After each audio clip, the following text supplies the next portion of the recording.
Nous sommes de retour, mesdames et messieurs, alors qu'il est 6h59. C'est donc le moment de prendre le pouls de l'actualité. Exactement. On va se rappeler qu'il est décédé le 4 mai dernier, l'ancien locataire, le tout premier, parlant au tout premier ministre anglophone Simon Achidi Achou, qui aura d'endroit à des obsèques officielles. Le décret est tombé hier du chef de l'État, son Excellence Paul Biya. On verra si cela fera partie des unes des journaux parus ce jour dans la capitale économique du pays. Et c'est l'occasion d'en parler avec Mike Chipkio. Bonjour et bienvenue. Bonjour Patricia, bonjour Fidjil. Bonjour, comment allez-vous? Je vais bien, merci. Super. Alors, que nous disent les journaux ce matin? Eh bien, les journaux ce matin, à travers la nouvelle expression avec qui on commence la revue de presse de ce mardi, revient sur ce rapport manqué de la Chambre des comptes. Le journal parle du rapport de la discorde, mais qu'est-ce qui peut expliquer l'ajournement de la publication de ce rapport et de cette plénière spéciale à l'Assemblée nationale du Cameroun? Et pourquoi le rapport de la Chambre des comptes sur les fonds dédiés à la lutte contre le coronavirus tant attendu n'a plus été présenté à l'Assemblée nationale?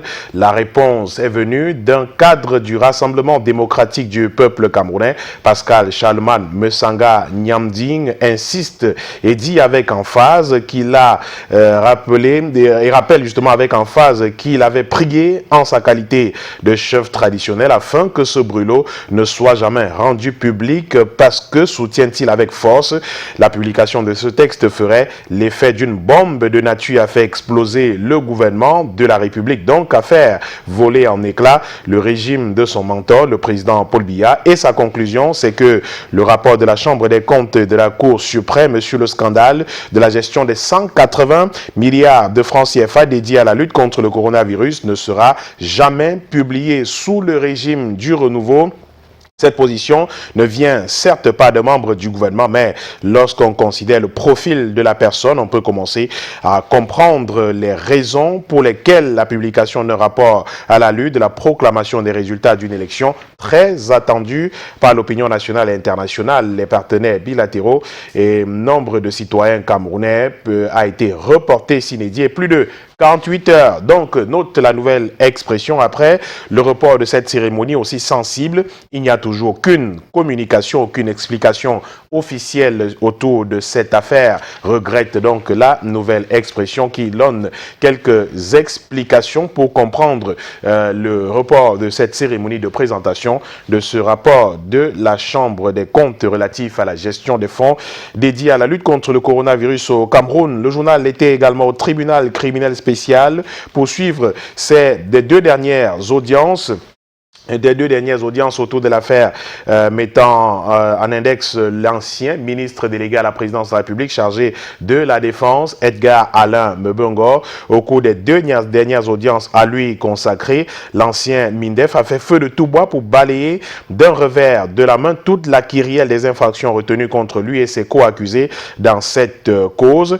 L'ex-ministre a apporté, autant que faire se peut, des forts détails concernant le détournement présumé ou allégué de plus de 196 milliards de francs CFA adossés à l'achat des effets et équipements militaires. Il s'est étonné comment il pouvait détourner l'argent alors que la dette était en train d'être payée par la Caisse autonome d'amortissement. L'ex-MINDEF, Edgar Lemebongo, est également revenu longuement sur le rapport de l'Agence nationale d'investigation financière qui, selon lui, serait à l'origine de ces malheurs. Le rapport de la NIF, brocardé par le ministre, portait sur la situation de la société Mars Force International. Les détails avec les comptes rendus clairs, nets et édifiants des deux dernières audiences au tribunal criminel spécial à lire en page 5 du quotidien.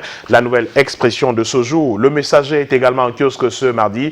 Le Messager qui nous parle encore du tribunal criminel spécial avec une autre affaire pendant devant cette juridiction. Depuis quelque temps, il s'agit de l'affaire mettant en cause Victor Meignier avec donc la tête de l'homme mise à prix, écrit le Messager de ce jour, détenu depuis mars 2019, puis inculpé aux côtés d'Edgar Alain Bengo, de complicité de détournement et de blanchiment de capitaux, portant sur un total de plus de 38 milliards de francs CFA. Le dossier de l'ancien DGA de la SCB ne semble désespérément vide. Son chemin de croix a pourtant commencé en mars 2019, date de la mise en garde à vue. Pour ce haut cadre de banque, c'était le début d'un calvaire sans nom. Le ciel lui tombait sur la tête, écrit le messager. Depuis cette date, sa famille et son conseil attendent avec impatience que la justice dise le droit et le disculpe, mais l'attente se fait de plus en plus longue et l'espoir de voir le mis en cause retrouver la liberté a visiblement passé le relais au désespoir. Pourtant, soutiennent certains avocats qui suivent cette affaire, le dossier de l'homme est archi vide. Les détails de cette affaire avec une autre audience qui a eu lieu il y a quelques jours seulement au TCS dans le messager de ce mardi. La une principale de ce journal nous parle des questions d'offres énergétiques au Cameroun avec le ministre de l'eau et de l'énergie qui était devant la représentation nationale et il a fait savoir qu'il faut 6 000 milliards de francs CFA pour sortir le Cameroun du noir. 6 000 milliards de francs CFA. C'est accompagné de tous ces lieutenants impliqués dans la production et la distribution de l'eau et de l'énergie que le ministre en charge de ces deux secteurs a subi l'assaut des députés au cours de la séance plénière spéciale d'hier 28 juin 2021. Focus donc sur l'électricité dans les colonnes du messager aujourd'hui avec cette sortie de l'homme au palais des congrès de Yaoundé, avec la solidarité qu'on a observée entre les directeurs d'Eneo, de Camwater, de Sonatrel et d'Arcel pour satisfaire les questionnements des députés, particulièrement au fait des souffrances des populations, à la soif et l'obscurité à la tombée de la nuit dans certaines localités du pays. Et ce n'est pas une vue de l'esprit car on a appris effectivement hier à l'Assemblée que plus de 9000 localités du pays ne sont pas encore électrifiées. Pour ce faire, il faudrait débourser une enveloppe de 874 milliards de francs CFA de manière globale. Et Londo Essomba n'a pas fait mystère du fait qu'il faudrait sur la table au bas mot une enveloppe de 6 000 milliards pour une offre d'énergie optimale en 2035. Les détails de cette sortie, de cet oral du ministre de l'eau et de l'énergie devant la représentation nationale hier à Yaoundé dans les colonnes du quotidien Le Messager de ce jour. Vision économique est également parue ce mardi. Vision économique qui nous parle de la bourse des valeurs mobilières d'Afrique centrale avec plus de 12 entreprises camerounaises, pas moins de 12 entreprises camerounaises attendues en bourse depuis 2006. Mais qu'est-ce qui coince malgré la volonté politique? Pourquoi la bourse des valeurs mobilières d'Afrique centrale ne connaît pas l'engouement tant souhaité les entrepreneurs et créateurs des richesses? Depuis 15 ans, notre vision économique, seules 4 sociétés ont été cotées en bourse pour un total de 354 milliards de francs CFA sur le marché des actions et 781 milliards de francs CFA sur le marché des obligations. Pourtant, notre vision économique, 12 entreprises du portefeuille de l'État devraient déjà avoir fait leur entrée en bourse depuis 2006 selon la promesse faite par le président de la République à l'ouverture de la bourse de Douala, une promesse qui tarde à se concrétiser véritablement du fait de l'inertie et du laxisme des principaux responsables d'entreprises publiques et parapubliques dans notre pays. Les détails à lire dans le journal Vision économique qui est en kiosque ce jour et qui revient sur le conseil de cabinet à Yaoundé avec le gouvernement qui définit les orientations budgétaires de son action en 2022 dans leurs exposés au cours du conseil du cabinet tenu le 24 juin dernier. Les ministres des Finances, de l'économie et se sont respectivement appesantis sur les orientations de la politique budgétaire de l'État et le profil du programme d'investissement prioritaire pour la période 2022-2024. Les détails de ce conseil de cabinet à lire dans le journal de Sa Majesté Parfait Ngodo Kwan en kiosque aujourd'hui qui revient sur l'appui budgétaire au Cameroun et la Banque mondiale qui octroie 55 milliards de francs CFA à notre pays pour renforcer sa trésorerie, pour accorder au Cameroun le soutien financier dont il avait tant besoin dans le cadre du programme économique et financier signé avec le FMI et adossé à la facilité élargie de crédit. Les partenaires financiers ont donc édicté une série de réformes à appliquer à la lettre justement Au grand bonheur du pays, au grand bonheur du Cameroun, c'est à lire dans Vision économique, l'hebdomadaire qui est en kiosque ce mardi. Un autre hebdomadaire paru ce jour, c'est La Cloche hebdo qui nous parle du fer de Mbalam avec un projet d'exploitation qui devient réalité. Le ministre des Transports, Jean-Ernest Massinanga Lebibé, constitue, en un point douté, la pièce maîtresse de ce grand projet du fer de Mbalam qui connaît un heureux dénouement grâce à la haute confiance obtenue par ce membre du gouvernement, auprès du président de la République du Cameroun. C'est donc le résultat de la visite officielle effectuée au Cameroun le 31 mai dernier par Pierre Oba, ministre d'État, ministre des Mines et de la Géologie de la République du Congo. Il a d'ailleurs bénéficié d'une audience à lui accordée par le président de la République. Mais où en est-on avec ce projet dont des conventions ont été signées entre ses responsables ministériels à Yaoundé il y a quelques jours seulement? Les détails à retrouver dans La Cloche, l'hebdomadaire en kiosque ce jour, qui revient sur cette sortie du ministre de la Santé publique, Manaouda Malachi, face à la représentation nationale il y a quelques jours au sujet de la couverture santé universelle au Cameroun. Les détails à lire donc dans le journal La Cloche, l'hebdomadaire en kiosque aujourd'hui. Réalité Plus, un quotidien est en kiosque ce jour, le quotidien Réalité Plus qui reste avec nous à l'Assemblée nationale au sujet au sujet justement de cette séance des questions orales aux membres du gouvernement, questions orales des députés aux membres du gouvernement, avec une contribution du député David Manfo au sujet de la lutte contre le Covid-19 au Cameroun. David Manfo, dont certains propos circulaient sur les réseaux sociaux il y a quelque temps, faisant état de ce qu'il aurait proposé d'introduire le vaccin dans l'eau minérale. Eh bien, il n'en est absolument rien.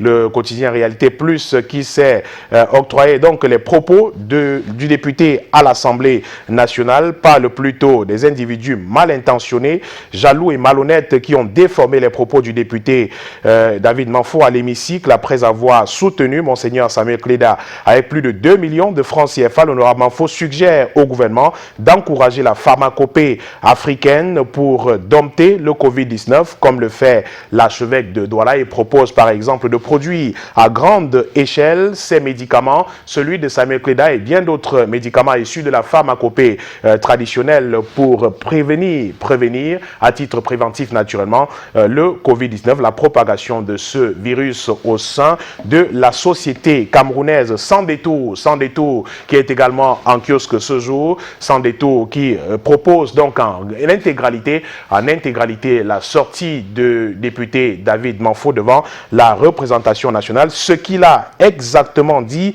à l'Assemblée nationale du Cameroun le 23 juin dernier. Le discours intégral en fac-similé est publié par le journal Sans détour, le journal de Nestor Ndiato qui est en kiosque aujourd'hui, dont la une principale est consacrée effectivement aux questions de vaccination à 1000 problèmes et inconnus au Cameroun.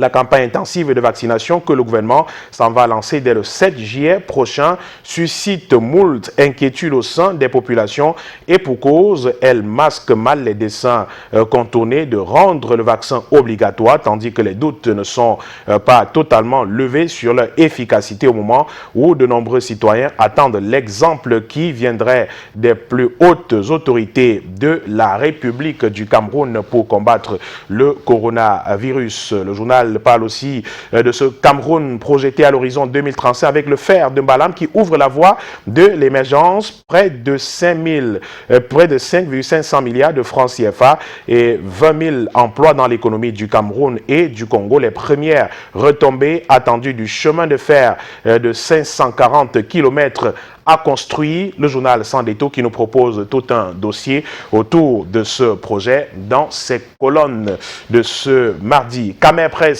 est également paru aujourd'hui. Camer Presse en kiosque ce jour.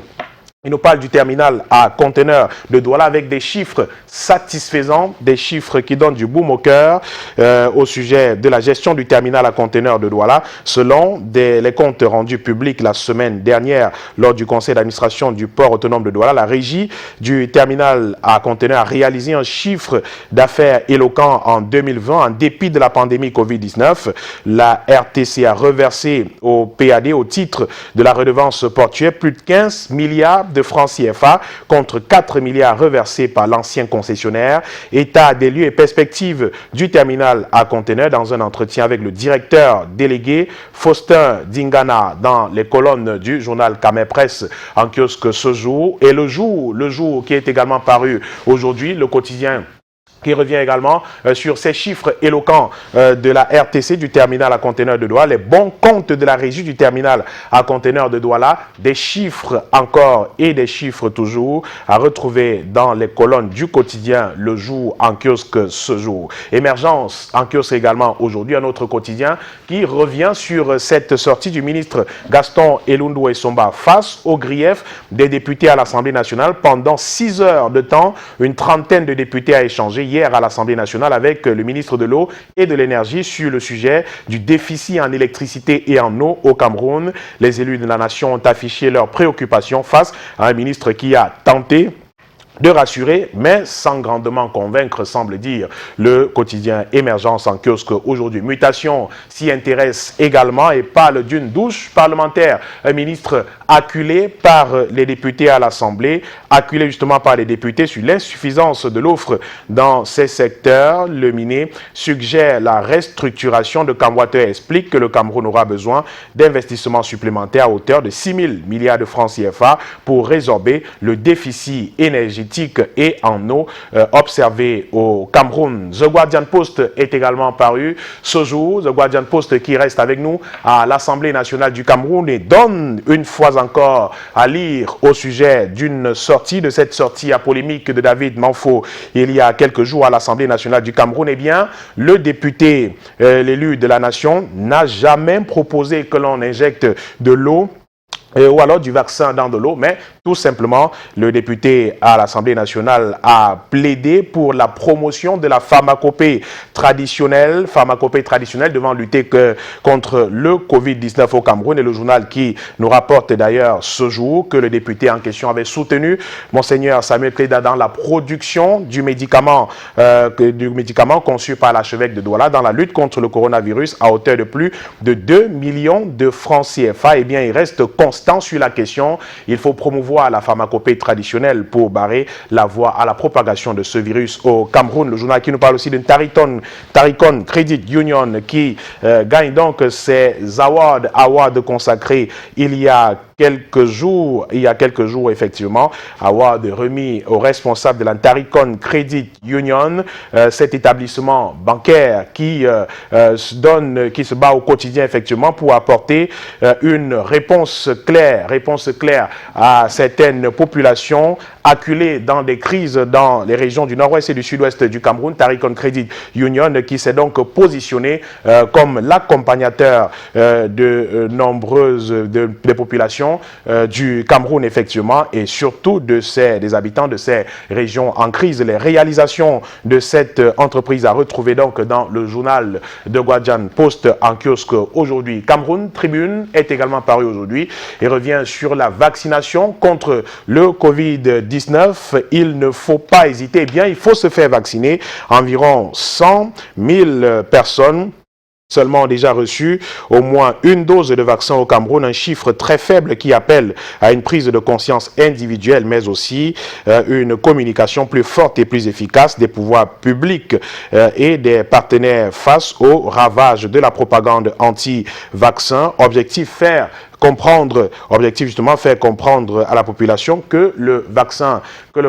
anti-Covid-19 avant tout une belle opportunité dans la riposte. Lit justement le focus de Cameroun Tribune dans les colonnes du journal en kiosque aujourd'hui. Ndé Info est également paru aujourd'hui, le journal du Ndé qui reparle de cette reconnaissance internationale attribuée à la ministre Célestine Ketcha-Cotes qui est désormais au Panthéon de l'habitat et du logement en Afrique, écrit le journal, après avoir dirigé le REFELA. La reine mère Baganté, ministre camerounais de l'habitat et du développement urbain, revient sur la scène continentale pour conduire aux destinées de Shelter Afrique et s'est engagée pour le renforcement les mécanismes de production en masse des logements décents et durables sur le continent. À lire donc dans le journal des Infos comment le Premier ministre camerounais Joseph Dion-Ngouté s'est impliqué pour la réussite de ce sommet de Yaoundé. C'est dans le journal des Infos paru ce jour. Midi Libre est également paru aujourd'hui. Midi Libre qui s'intéresse aussi à la question du déficit d'énergie électrique au Cameroun. Beaucoup d'énergie mais très peu de résultats finalement, constate le journal. Électrocuté par Eneo, Arcel et Sonatrel, Gaston Eleno Essomba, ministre de l'eau et de l'énergie, mais dans le noir total des coupures et baisse de tension à Garoua font griller machines et appareils des va-et-vient, domine Marois, Yagua, le septentrion du Cameroun en général. Le Cameroun ne se limite pas à Yaoundé. À Yaoundé, effectivement, il faut remettre de l'énergie électrique et donner du sourire aux populations de l'arrière-pays. Interpelle donc le journal Midi Libre qui est paru ce jour. Et on termine la revue de presse de ce jour avec Info Matin. Info Matin, le quotidien, qui nous parle des examens, certificats d'études primaires et le First School Living Certificate. Tout est fin prêt dans les 10 régions du Cameroun. Les plus de 54 541 000 plutôt candidats composent ces mardis et mercredis dans les conditions idéales, aussi bien sur les plans organisationnels tels que sécuritaires justement, dans les 231 000, les plus de 231 000 sous-centres repartis sur l'ensemble du pays. Le point sur la préparation du ministère de l'Éducation de base pour la réussite de ces examens qui débutent donc ce jour à travers le pays, à retrouver dans le quotidien Info Matin paru ce mardi. Merci à vous, Michael Chipkeo. Et donc, nous parlons de vaccins. Depuis la mise en circulation du vaccin, ils sont nombreux qui continuent donc d'hésiter à aller se faire massivement vacciner. D'ailleurs, le gouvernement camerounais appelle les populations à aller massivement se faire vacciner. Votre humeur du jour là-dessus? Oui, mais les chiffres sont éloquents sur la question, hein, et ces chiffres-là font peur un peu plus que le vaccin d'ailleurs. 100 000 personnes, et peut-être moins d'ailleurs, seulement au Cameroun qui ont déjà reçu au moins une dose de ce vaccin. Et pourtant, il y a une grande campagne qui est lancée depuis le début, depuis l'arrivée de ces vaccins dans notre pays. Eh bien, ça fait peur, effectivement. Ça démontre à suffisance que les populations ne sont pas très réceptives à cette campagne de vaccination. Elles qui sont appelées justement à prendre 2 doses de ce vaccin contre le Covid-19. Et pourtant, à l'arrivée de ce vaccin, on a vu des membres du gouvernement se faire vacciner face caméra, question de rassurer les uns et les autres autour de tout ce qu'on connaît comme polémique, de tout ce qu'il y avait comme polémique autour de l'arrivée de ces vaccins-là. Mais est-ce que ces vaccinations-là à Mondiovision vraiment rassuré ces populations dans le sentiment que non, finalement, moins de 100 000 personnes seulement qui se sont fait vacciner à ce jour? Eh bien, le gouvernement continue d'appeler les populations à aller se faire vacciner, à prendre les 2 doses de ces vaccins-là. Et en fait, le journal Cameroun Tribune fait bien de le noter ce matin, peut-être que le déficit de communication qu'il y a autour peut poser également un problème. Et il est clair, il est évident qu'il y a un déficit de communication autour de cette campagne de vaccination dont une autre phase sera lancée le 7 juillet prochain. Une grande phase qui est prévue le 7 juillet prochain. On espère que lors de cette phase, effectivement, on aura plus de tambourinage autour de la campagne pour appeler les gens à aller se faire vacciner, justement, parce qu'ils sont très nombreux qui ne sont même pas au courant des lieux où ils peuvent se faire vacciner. Comment est-ce que ça se passe? Où est-ce qu'on peut aller prendre sa première et peut-être sa deuxième dose de vaccin par après? Ils sont nombreux dans des quartiers qui ne sont au courant d'absolument rien. Voilà, tout ce qu'il y a autour, effectivement, de la campagne en elle-même. Beaucoup de gens ne sont pas au courant. Si vous posez la question à 10 personnes, il est sûr, peut-être, il est sûr et même évident que 3 ou 4 vous diront oui, je suis au courant, je peux aller dans tel centre, à tel endroit, dans tel hôpital pour me faire vacciner. Mais malheureusement, nous sommes encore très nombreux à ignorer quels sont les lieux et tout ça. Et je crois que la faute est à ce déficit de communication. Le ministère de la Santé publique, le ministère de la Communication lui-même doivent faire un effort dans ce sens-là pour expliquer aux aux gens les bienfaits même de ce vaccin en lui-même, parce qu'il faut noter qu'il y a une grande psychose à l'arrivée de ce vaccin et tout ce qui se disait autour d'un vaccin, le fameux AstraZeneca, qui causait des thromboses et tout ça. Donc après, les gens ont eu peur, les gens ont pris peur et refusent d'aller se faire vacciner. Et pourtant, on est à 3 ou 4 mois pratiquement que les premières personnes se sont fait vacciner et on n'a pas vraiment vu d'effets graves, on n'a pas entendu parler d'effets secondaires graves sur les personnes qui se sont vaccinées jusqu'ici. Les gens continuent à se faire vacciner d'ailleurs, mais à compte-gouttes très peu d'ailleurs, d'où les chiffres évoqués ce matin. Je crois qu'il faut maximiser effectivement la campagne de communication autour de ce vaccin, expliquer les bienfaits de ce vaccin à tous, aux populations. Et à partir de ce moment-là, les gens iront se faire vacciner, rapprocher les points de vaccination dans des quartiers. Pourquoi pas faire du porte-à-porte, comme ce fut le cas avant, comme c'est le cas parfois pour le programme élargi de vaccination, qui fait du porte-à-porte pour faire vacciner les enfants des gens dans les domiciles. Pourquoi pas? Par rapport à beaucoup de maladies, même comme la poliomyélite, effectivement. Voilà, donc je crois que c'est une approche qu'il ne faut pas négliger. Peut-être qu'en procédant de la sorte, et si on arrive chez vous, on vous explique clairement pourquoi vous devez vous faire vacciner contre le Covid-19. Je ne vois pas, je ne pense pas que tout le monde résistera, mais il y aura quand même des personnes qu'on pourra convaincre et qui se feront vacciner finalement. Donc, je crois qu'il faut maximiser la campagne, expliquer aux gens les bienfaits et peut-être qu'après ça, les chiffres pourront monter. C'est clair qu'il y a beaucoup de faits d'actualité qui ont monopolisé, on va dire, l'attention des uns et des autres, mais ça reste justement l'un des sujets majeurs qui relève donc de la santé publique. Donc il est question d'inviter le ministère de la Santé publique à redynamiser la communication autour de la vaccination contre la Covid-19 en rappelant aux populations qu'il n'y a aucun risque justement à se faire vacciner. Au contraire, et peut-être pour ressortir de ce sujet, on va rappeler que nombre de parlementaires se sont indignés sur l'annulation justement de la plénière sur le Covid-Gate, la fameuse affaire justement du Covid-Gate. Allez-y, vous voulez? Oui, je voulais poser une question à Michael, de savoir, enfin, la prochaine vague, est-ce que vous allez vous faire vacciner finalement? De la campagne, vous voulez dire? Oui, la campagne. Non, mais on n'a pas forcément besoin d'attendre que l'on relance le 7 juillet, je crois, pour se faire vacciner. Je crois qu'il y a des points dans la ville de Douala, à l'hôpital Akedin Douala par exemple, on peut se faire vacciner. Et puis moi, je me ferai vacciner volontiers, je vous l'ai dit depuis le départ. Super. Ici. Donc je me ferai vacciner volontiers et dès que je trouve un peu de temps, je le ferai, je vous rassure. En tout cas, on dit très souvent que l'exemple vaut mieux que la leçon. Venant de vous, je pense que ça va, MPC, ça va davantage motiver nos amis, nos millions de téléspectateurs à faire comme vous. Allez Michael, c'est fut un plaisir de vous avoir aujourd'hui parce que demain sera notre jour, il sera 7h, 1h de moins en heure GMT. Vous serez encore là parce que c'est un devoir en fait. Ce sera avec le même plaisir, s'il plaît à Dieu naturellement. Je vous en prie. Et merci en tout cas d'être passé par ici à lire et à faire lire des journaux qui sont donc sortis ce jour. Allez dans les différents kiosques à 400 francs CFA seulement, vous avez toute la quintessence de l'information ou encore des informations parues dans les journaux ce jour. Nous poursuivrons, mesdames et messieurs, avec les différentes dates qui ont marqué l'histoire du monde. 1-29, c'est vrai qu'on se rapproche quand même de la fin du mois. Exact. Et donc, un clin d'œil à nos différents partenaires et puis on revient tout de suite derrière. À tout de suite.